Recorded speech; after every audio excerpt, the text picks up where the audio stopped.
greetings to the citizens of the world. The Russia hacking flap has nothing to do with Russia and nothing to do with hacking.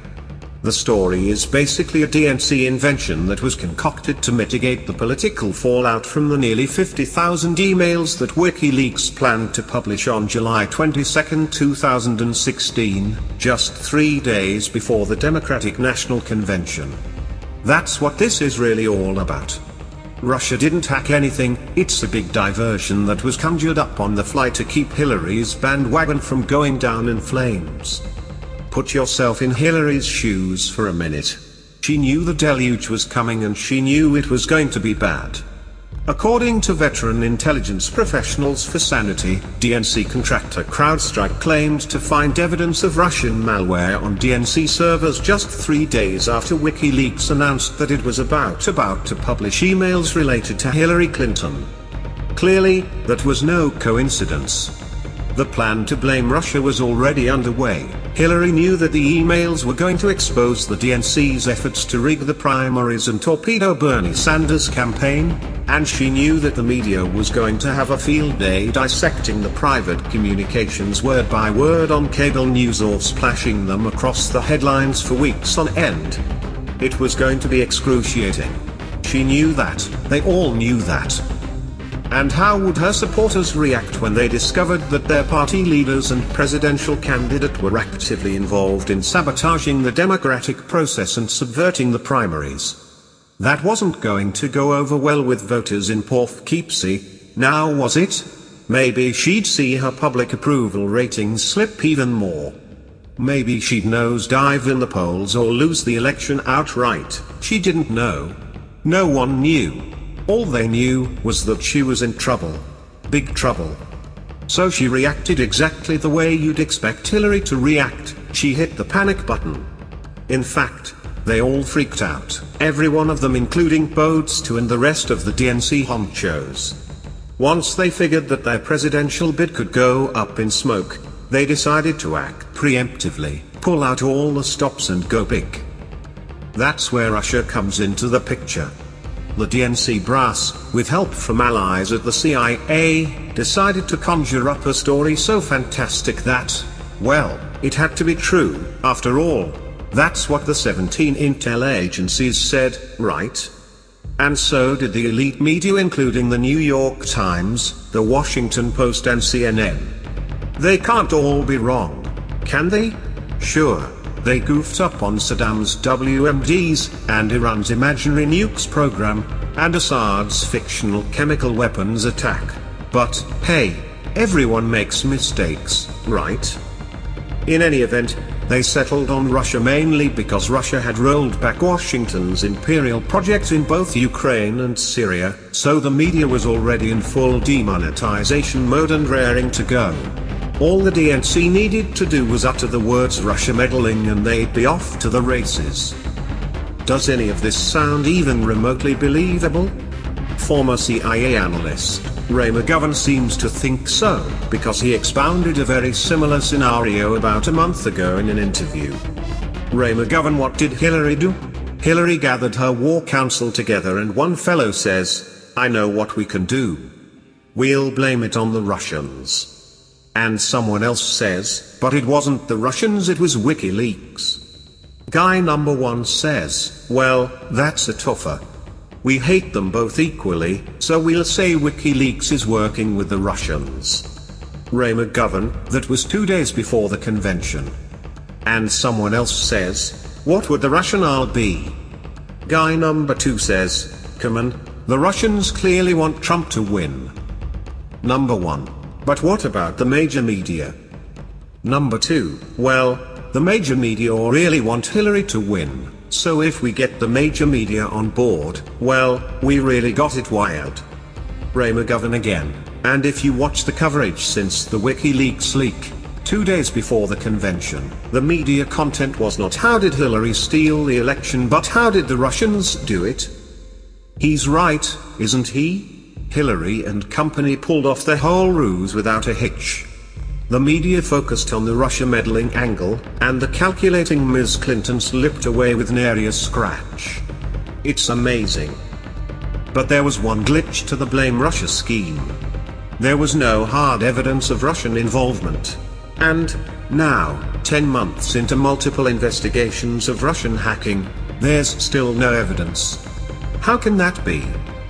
Well, for one thing, the FBI was never given access to the DNC computers.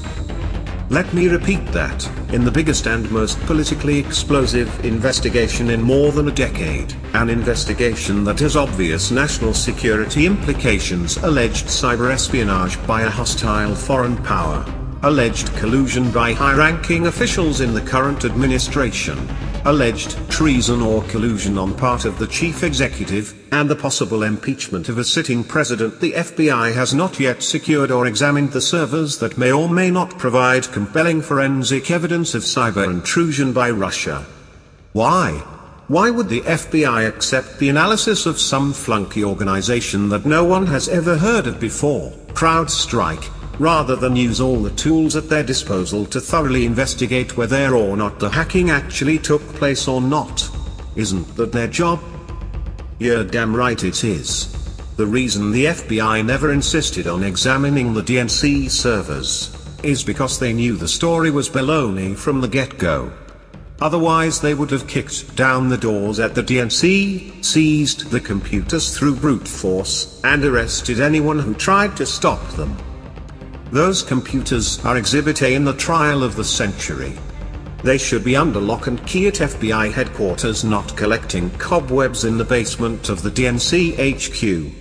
The fact that the servers have not been seized and examined just proves what a joke this whole Russia deal really is. You see, when a law enforcement agency like the FBI fails so conspicuously in carrying out its duties, you have to assume that other factors are involved, mainly politics. It's all politics, right? There is no rational explanation for the FBI's behavior other than it is following a political script that coincides with the agenda and ambitions of the DNC and other power players behind the scenes. Investigative journalist Gareth Porter summed it up perfectly in the brilliant article titled "Foisting Blame for Cyber Hacking on Russia."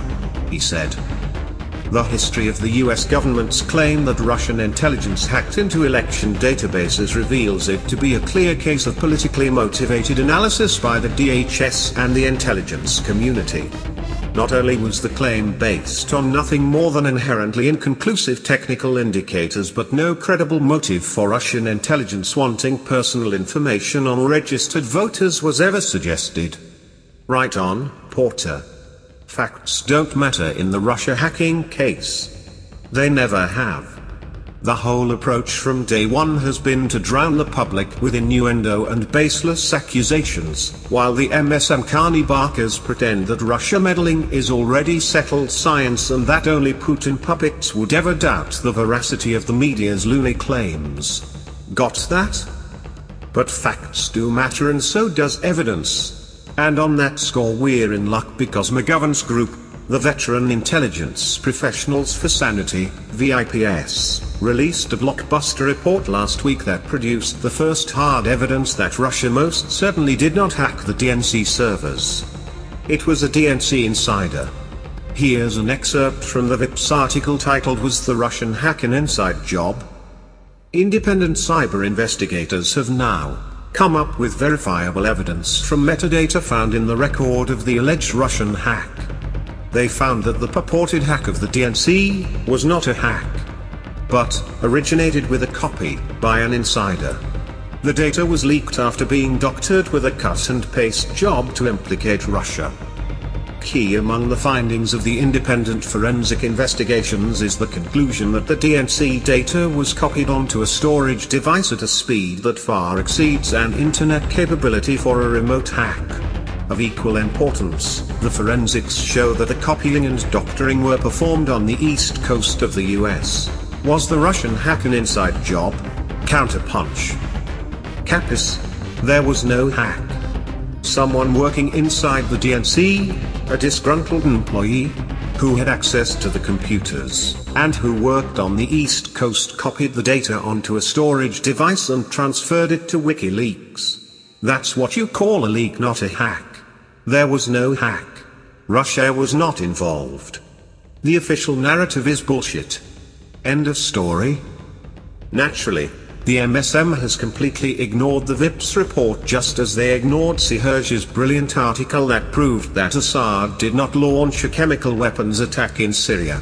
That bit of information has been locked out of the MSM coverage altogether, as it doesn't jibe with Washington's Assad must go policy. So too, McGovern's verifiable forensic evidence that the Russians did not hack the DNC servers will likely be consigned to the memory hole like every other inconvenient factoid that doesn't fit with Washington's foreign policy objectives. The fact that the FBI has not seized the DNC computers is just one of many glaring omissions in this farcical investigation. But there are others too. Like this: did you know that there are 2 eyewitnesses in the case that have not yet been questioned? That's right, there are 2 people who claim to know the identity of the person who gave the stolen emails to WikiLeaks, Julian Assange and Craig Murray. Murray, who is the former UK ambassador to Uzbekistan and a human rights activist, claims he met the person who took the emails from the DNC in a wooded area in Washington, D.C. last year. In other words, Murray can settle this matter once and for all and put an end to this year-long witch hunt that has consumed the media and Capitol Hill, prevented the Congress from conducting the people's business, and increased the probability of a conflagration with nuclear-armed Russia. But here's the problem: the FBI has never interviewed Murray or made any effort to interview him. It's like he doesn't exist. In other words, we have a credible witness who can positively identify the person who leaked the emails, gave them to WikiLeaks, and set off a political firestorm that has engulfed the Capitol and the country for the last year, and the FBI hasn't interviewed him? Will someone explain that to me, please? That's why I remain convinced that the Russia hacking story is pure, unalloyed bunkum. There's not a word of truth to any of it. We hope this information has enlightened you. We are anonymous.